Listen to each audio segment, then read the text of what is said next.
electrification, therefore copper demand is there. We know that supply's got constraints, so yeah, the short-term vagaries of the market, we're seeing through that.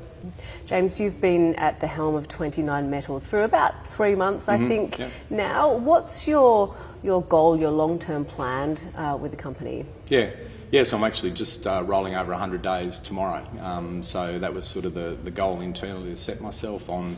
Just listening a lot. I got to the sites, talking to a lot of people, and been meeting with a lot of investors here at Diggers. So just to get a feel for everyone's view on 29 Metals as I form my own.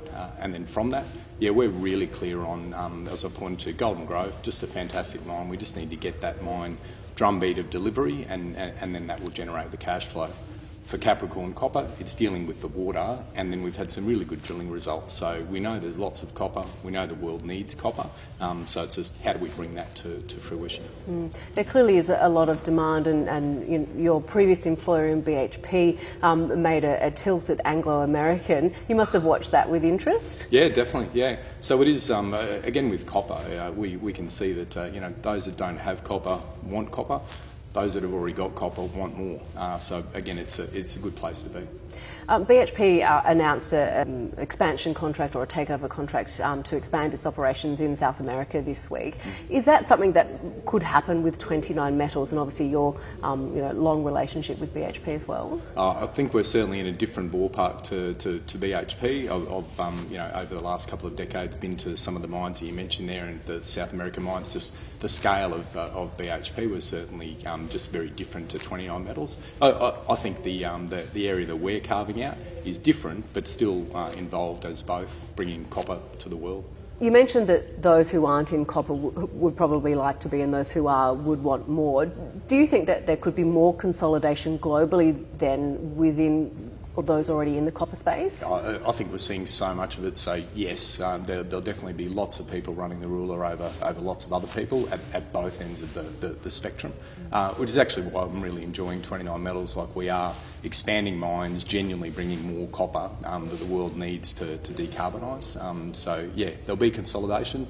But actually what's really slowing supply is bringing new mines on and expanding existing mines, which is some of what we've got in front of us, which is pretty exciting. There's been a lot of talk this week here at Diggers and Dealers about the role for government in the commodities space. What's your view on how taxpayer funds should or shouldn't be used in the mining sector? Yeah.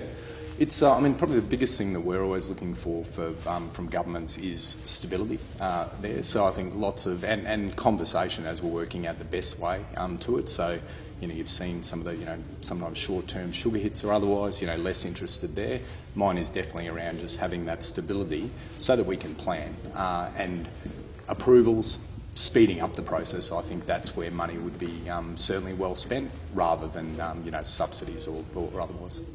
So 100 days in, what's the plan for the next 100 days? Yeah, well, we're pretty much, the quarters come around pretty quickly. So the quarter that we just delivered was very well received by the market, where we were just bringing clarity to some of the really great things that we've got, which then delivery now, but also some of the potential growth we've got sort of in and near mine, as well as who knows what might be possible in the future.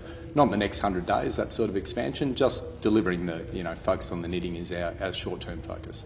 James Palmer, great to speak to you. Thank you so much. Great. Thank you, Rachel. Cheers.